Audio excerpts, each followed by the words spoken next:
હરિઓમ વિદ્યાર્થી મિત્રો, આજે આપણે ધોરણ 8 વિષય સંસ્કૃત એમાં અગાઉ આપણે પ્રહેલિકા સમજતા હતા. એમાં આપણે બીજી પ્રહેલિકા સમજી ચૂક્યા છીએ. હવે ત્રીજી પ્રહેલિકા સમજીએ. બીજી પ્રહેલિકામાં પણ તમને સમજાઈ ગયું હશે. પ્રહેલિકા એટલે ઉખાણા. ચાલો હવે ત્રીજી પ્રહેલિકા આપણે સમજીએ. ત્રીજી પ્રહેલિકામાં શું છે જોઈએ. ત્રીજી પ્રહેલિકા છે અપદો દૂરગામી. અપદો દૂરગામી ચ સાક્ષરો ન ચ પંડિત. અપદોનો અર્થ આ તમારે લખાઈ ગયું હશે. ચાલો હવે હું અપદોનો અર્થ લખું.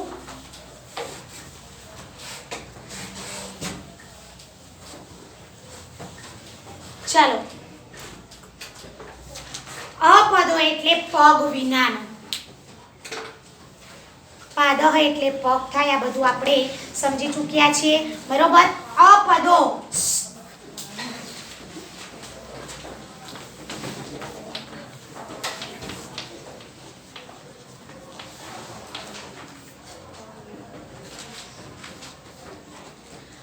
પગ વિનાનો. દૂરગામી, અરે ભાઈ પગ ન હોય અને દૂર સુધી જઈ શકે? ના જઈ શકે. તમે કહો હા વાહન જઈ શકે, પણ વાહનને ચલાવીએ છીએ તો આપણે જ ને. તો પગ વિનાનો છે પણ દૂર સુધી જાય છે. તે પગ વિનાનો છે પણ દૂર સુધી જનારો છે. સાક્ષરો ન ચ પંડિત. સાક્ષર છે, ભણેલો બહુ હોય, ભાઈ પંડિત જ કેમ કહેવામાં આવે? તમને એ પ્રશ્ન થાય કે ભાઈ પંડિત કેમ કહેવામાં આવે? તો એને શાસ્ત્રોક્ત જ્ઞાન હોય. બધી જ તમારા આપણા 4 વેદો તમને ખબર છે? યજુર્વેદ, સામવેદ, અથર્વવેદ અને ઋગ્વેદ. સૌથી મોટામાં મોટો વેદ ઋગ્વેદ. આ પણ મેં તમને સમજાવેલું છે. સામવેદ, ધ્યાન આપજો, બધા વેદ ગાઈ શકાય. અને સંસ્કૃતમાં કેમ ગાવાનું?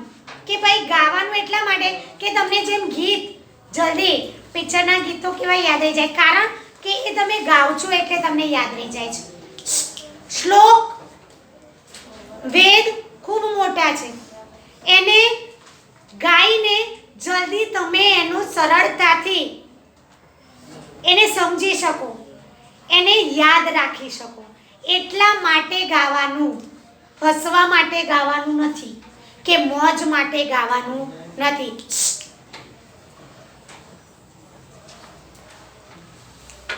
પગ વિનાનો છે પણ દૂર સુધી જનારો છે. અમુખ ન ચ પંડિત. સાક્ષરો ન ચ પંડિત. સાક્ષર છે, ભણેલો છે, ભણેલો હોય એ જ પંડિત. એટલે કે પણ ભણેલો છે. સાક્ષર અને નિરક્ષરમાં ફેર છે હો ભાઈ. સાક્ષર એટલે જે ભણે, સાક્ષર થાય. ભણે એટલે એનામાં બુદ્ધિ અને જ્ઞાનનો વિકાસ થાય, એટલે એને સાક્ષર કહેવામાં આવે. અને ન ભણે એને નિરક્ષર કહેવાય. નિરક્ષરને બહુ અગવડ પડે હો ભાઈ, કારણ કે એને બોર્ડ વાંચતા ન આવડે, એને કોઈની જરૂર પડે, કોઈ કે કોઈ ખોટું સ્થળ બતાવે, કેટલી બધી અગવડ પડે. એટલે આપણે સાક્ષર બનીએ છીએ, ભણીએ છીએ, બરોબર ને? કે આપણને કોઈ પણ વસ્તુ હવેનો જમાનો તો ખૂબ ફાસ્ટ છે કે જો આપણે કદમની સાથે કદમ નહીં મિલાવીએ તો આપણે ઘણા પાછળ છીએ, નિરક્ષર છીએ એવું આપણને લાગે. પણ કદમ સાથે કદમ મિલાવતા આપણે આગળ સાક્ષરતા મેળવીએ અને આગળ વધીએ. ચાલો, સાક્ષર છે પણ પંડિત નથી. અમુખ સ્પષ્ટ વક્તા. અમુખ એટલે મુખ વિનાનો. અમુખ એટલે મુખ વિનાનો. દૂરગામી એટલે દૂર જનારો.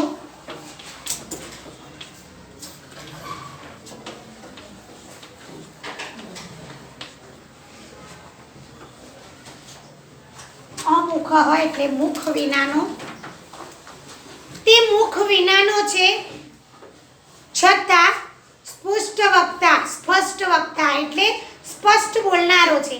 હે ભાઈ, મોં વગરનો હોય અને બોલે ખરો? બોલો, મોં વગરનો છે પણ બોલે છે, સ્પષ્ટ વક્તા છે. યો જાનાતિ સહ પંડિત, જે જાણે છે તે પંડિત છે. ચાલો, તે પગ વિનાનો છે પણ દૂર સુધી જનારો છે. સાક્ષર છે પણ પંડિત નથી. તે મુખ વિનાનો છે છતાં સ્પષ્ટ બોલનારો છે. જે જાણે છે તે પંડિત છે. શું થશે ભાઈ? આનો જવાબ શું આવશે? સંસ્કૃતમાં બોલવાનું છે. હો,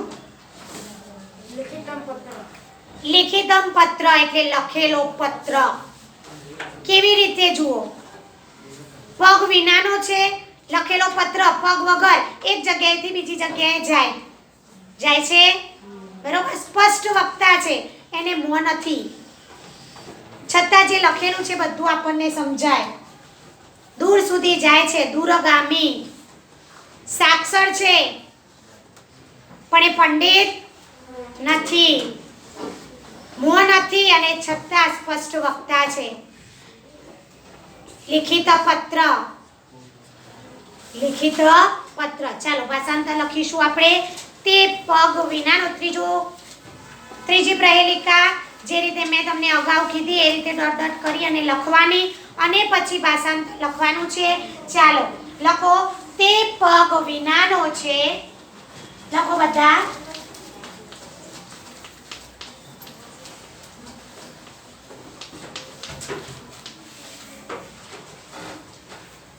પણ દૂર સુધી જનારો છે.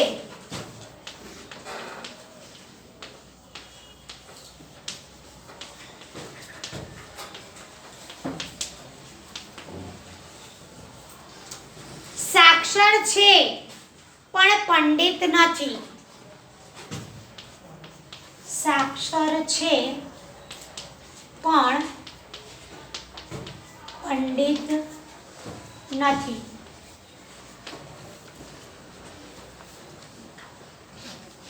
તે મુખ વિનાનો છે. તે મુખ વિનાનો છે છતાં સ્પષ્ટ બોલનારો છે. સ્પષ્ટ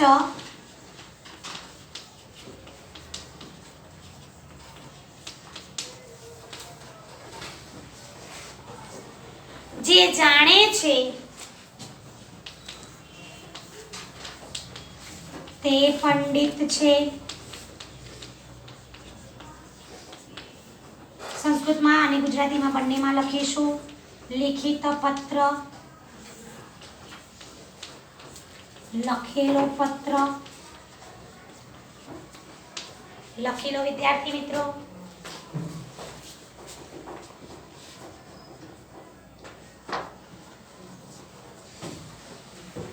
ચાલો આગળની પ્રહેલિકા આપણે સમજીએ.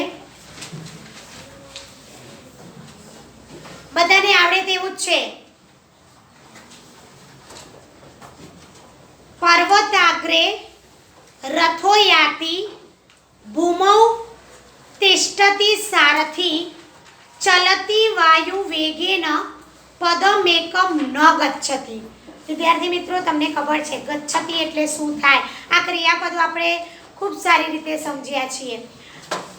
ગચ્છતિ, તિષ્ઠતિ. ગચ્છતિ એટલે જાય છે, પશ્યતિ જુએ છે, બરોબર? વદતિ, આ બધા ક્રિયાપદો છે. ચાલો આગળ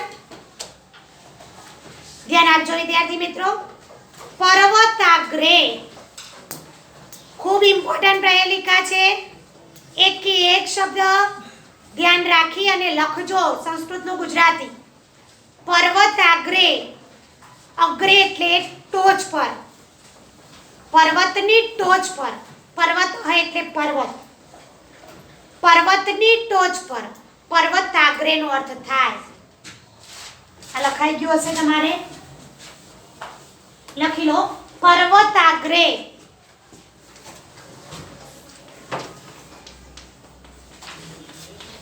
એટલે પર્વતની ટોચ પર.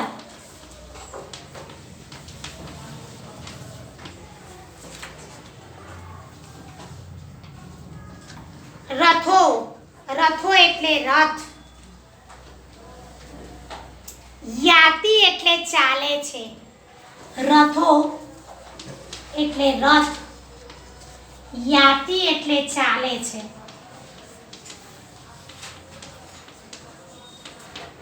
ચાલો એક વાક્ય થઈ ગયું આપણી પાસે.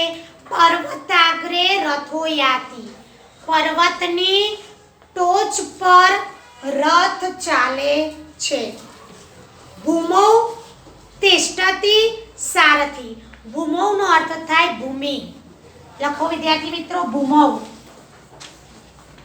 ભૂમૌ એટલે ભૂમિ, જમીન. ખાસ આ શબ્દ યાદ રાખજો. આ ક્રિયાપદ છે. તિષ્ઠતિ, તિષ્ઠતિ એટલે બેસે છે, જમીન પર રહે છે, બરોબર. સારથી, સારથી એટલે કૃષ્ણનો સારથી, કૃષ્ણ સારથી હતા અર્જુનના. રથ હંકાવનાર, રથને હાંકનાર, બરોબર. એટલે અર્જુનના સારથી કોણ હતા? શ્રી કૃષ્ણ. અને સારથીના લીધે જ અર્જુન મહાભારતનું યુદ્ધ લડી શક્યો. એણે તો આગળ સામે પોતાના ગુરુ, પોતાના ભાઈ બધાને જોયા એટલે એના તો ગાત્રો ઢીલા થઈ ગયા. એ કહે છે કે હું આ લોકોને ન મારી શકું. જેની આંગળી પકડી અને હું મોટો થયો એને મારે મારવાના, જેણે મને જ્ઞાન આપ્યું એને મારે મારવાના, એમ કહે છે. ત્યારે ભગવાન શ્રી કૃષ્ણ કહે છે, અને આના કારણે 18 અધ્યાય અને 700 શ્લોકનો આપણે શ્રીમદ ભગવદ્ ગીતા રચાઈ. પહેલો આપણો યોગ અર્જુન વિષાદ યોગ, બીજો આપણો અધ્યાય સાંખ્ય યોગ, ત્રીજો કર્મ યોગ, ચોથો જ્ઞાન કર્મ સંન્યાસ યોગ, એમ 18 અધ્યાય સુધી મોક્ષ સંન્યાસ યોગ છેલ્લો આપણો 18 અધ્યાય.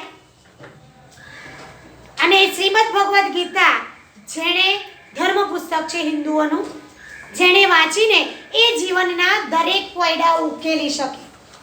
ગુજરાતી સંસ્કૃત ભાષા છે અંદર, પણ તમે જ્યારે બાલ્યાવસ્થામાં હો, યુવા અવસ્થામાં હોય કે જીવનની અવસ્થામાં હો, એમાં તમને પ્રશ્નો પડે થાય અને એ પ્રશ્નનું નિરાકરણ શ્રીમદ ભગવદ્ ગીતામાં છે. તો અર્જુન કહે છે કે આ બધાને મારાથી ન મરાય. ત્યારે શ્રી કૃષ્ણ જવાબ આપે છે કે એને મેં મારી તો નાખ્યા જ. તમને ખબર છે કે શ્રી કૃષ્ણ એ ભગવાનનો અવતાર હતા, કે મેં મારી તો નાખ્યા જ છે, પણ એ કયા માર્ગે જાય છે? સદમાર્ગે નથી, બરોબર.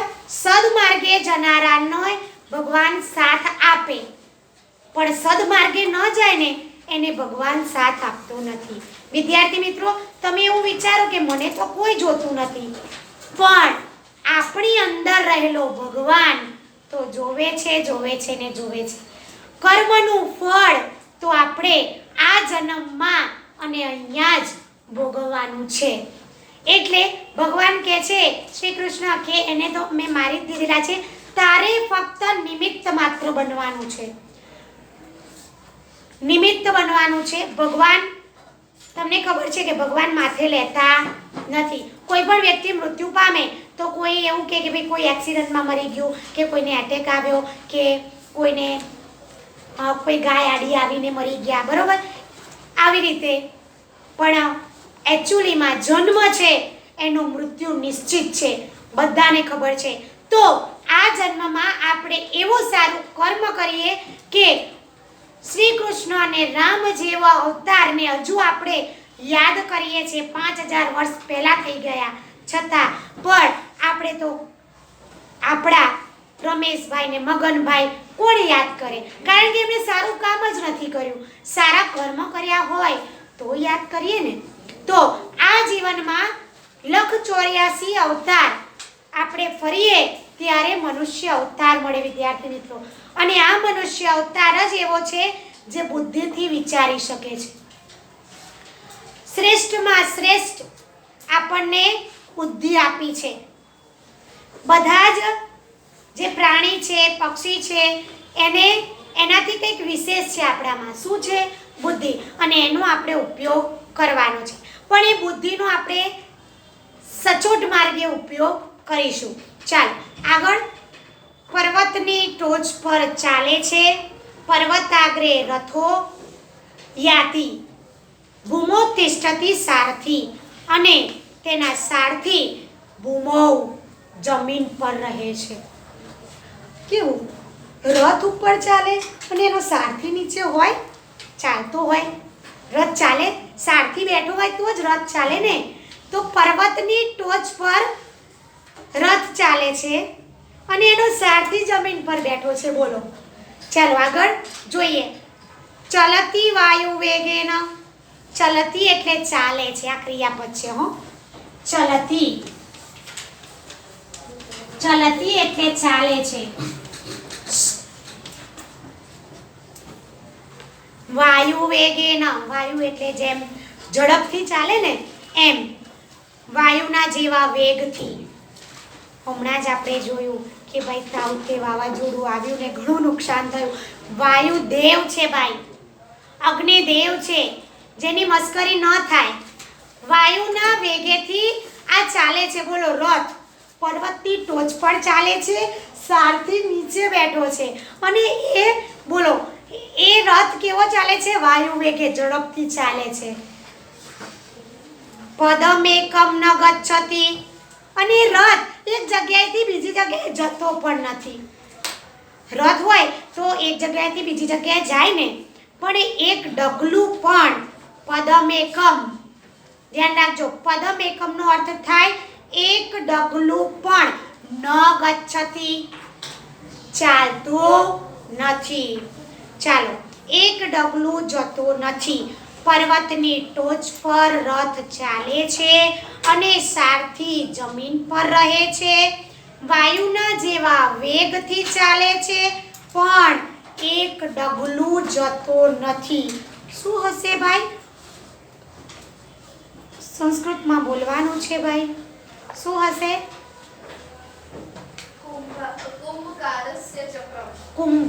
કુંભકારસ્ય ચક્રમ એટલે જે કુંભારનો ચાકડો હોય છે ને એની વાત કરવામાં આવી છે. કેવી રીતે જુઓ, સમજાવો. પર્વતની ટોચ પર રથ ચાલે છે. એનો સારથી કુંભાર ક્યાં બેઠો હોય છે? જમીન પર બેઠો હોય છે. અને એ કેવો વાયુ વેગે ઝડપથી ચાલે છે અને એક ડગલું પણ ના ખસે. એટલું ગોળ ગોળ ફર્યા કરે પણ એક ડગલું પણ ચાલે નહીં. એટલે કુંભારસ્ય ચક્રમ, કુંભારનો ચાકડો. ચાલો લખીશું આપણે ચોથી પ્રહેલિકા. ચાલો લખો બધા.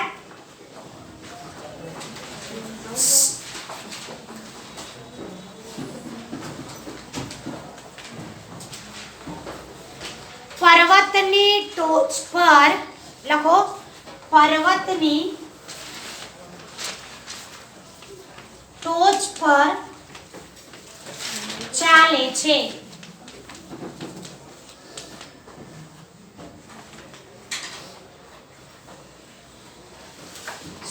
પર્વતની ટોચ પર રથ લખો. અહીંયા રથ ચાલે છે અને સારથી જમીન પર રહે છે. અને સારથી જમીન પર રહે છે. એની ટોચ ઉપરથી જ, આની ટોચ ઉપરથી જ ભાઈ રથ એટલે કે જે તમે માટીનું પિંડ મૂકવામાં આવે અને પછી જ એનાથી માટલું ઘડાય. સમજાય છે? એનો સારથી કોણ છે? કુંભાર. એ ક્યાં બેઠેલો હોય? જમીન પર બેઠેલો હોય. બરોબર? વાયુના વેગથી ચાલે છે. લખો, વાયુના વેગથી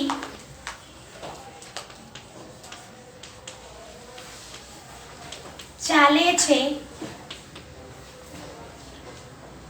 પણ એક ડગલું જતો નથી. પણ એક ડગલું જતો નથી. કુંભારસ્ય ચક્રમ. કુંભકારસ્ય લખવાનું આપણે. કુંભકારસ્ય. કુંભકાર એટલે શું થાય? કુંભાર. બરોબર? ચક્રમ. શ્યનો અર્થ થાય નું. ધ્યાન રાખજો. કુંભારનો ચાકડો.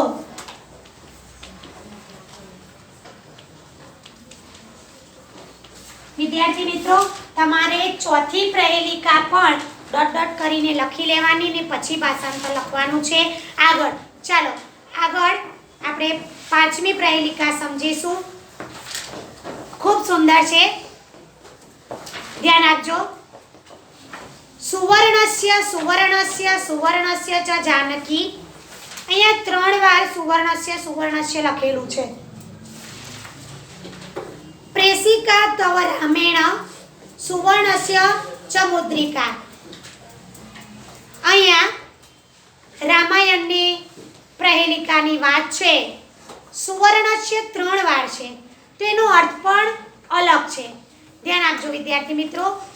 સુવર્ણસ્યનો અર્થ થાય, પહેલું સુવર્ણસ્ય છે એનો અર્થ થાય જ્યારે રામ અને સીતા બંનેને વનવાસ થયો. તમને રામાયણ તો ખબર જ છે, એટલે હું થોડી આછી તમને ઝલક આપી દઉં તો રામાયણમાં રામને 14 વર્ષનો વનવાસ મળ્યો. તો એ વનવાસમાં સીતા પણ સાથે ગયા અને લક્ષ્મણ પણ સાથે ગયા. તો ત્યાં એમને રાવણ સીતાને ઉપાડી જાય છે અને એ વખતની સ્થિતિનું અહીંયા વર્ણન કરવામાં આવ્યું છે કે શું થાય છે. ચાલો આગળ. સુવર્ણસ્ય. સુવર્ણસ્ય એટલે શું? અને અહીંયા રામ હનુમાન એમના રામના દૂત બનીને જાય છે સીતાને ગોતવા માટે. કારણ કે એ વાયુ વગી એમનામાં ખૂબ શક્તિ હતી, એટલે છેલ્લે તો પછી રામ શ્રી ભગવાને જ વધ કર્યો. તો રાવણનો છેલ્લે વધ થાય છે ને એટલે આપણે દશેરા ઉજવીએ છીએ. તો રાવણ વૃત્તિ ધરાવતા લોકો, ભાઈ રાવણને 10 માથા હતા એવું નહીં હો, 10 માથા જેટલી એનામાં બુદ્ધિ હતી, પણ એ બુદ્ધિનો એને ક્યાં ઉપયોગ કર્યો? ખોટી દિશામાં. સમજાય છે? એટલે રામ પૂજાય છે ને આપણે રાવણનો નાશ કરીએ છીએ.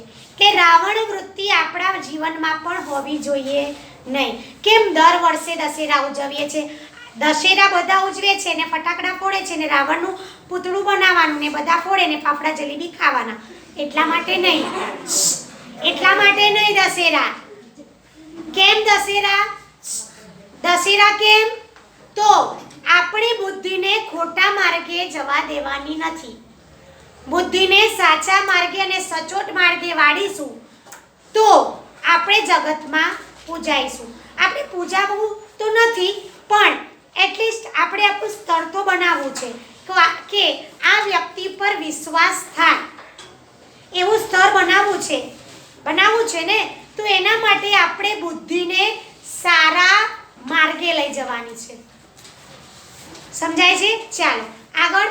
ઉચ્ચ ગુણની સુવર્ણસ્ય એટલે ઉચ્ચ ગુણની. હનુમાનજી કહે છે કે હનુમાનજી સીતા માટે એક મુદ્રિકા લઈને જાય છે, વિધિ રામજી આપે છે. રામશ્રી કે ભાઈ તું આ લઈને જજે અને પછી સીતા તને ઓળખશે નહીં. તો સીતાજીએ હનુમાનજીને જોયા હતા નહીં, તો કેવી રીતે ઓળખે? તો રામે એને એક સરસ મજાની મુદ્રિકા આપે છે અને કહે છે કે તું આને બતાવીશ ને એટલે સીતાજી મને ઓળખી જશે કે તું રામનો દૂત થઈને આવ્યો છે. એના અનુસંધાનમાં આ રામસ્ય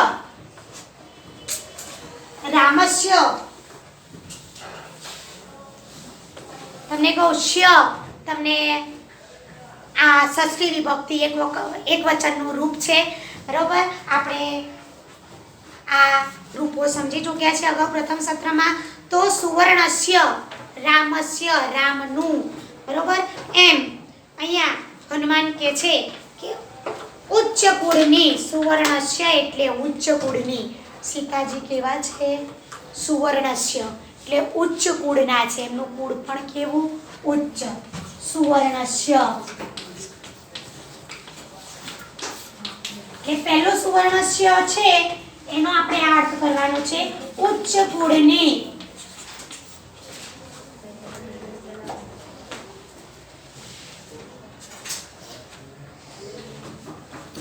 વિદ્યાર્થી મિત્રો, આ પ્રહેલિકા આપણે આગળના વિડીયોમાં સમજીશું.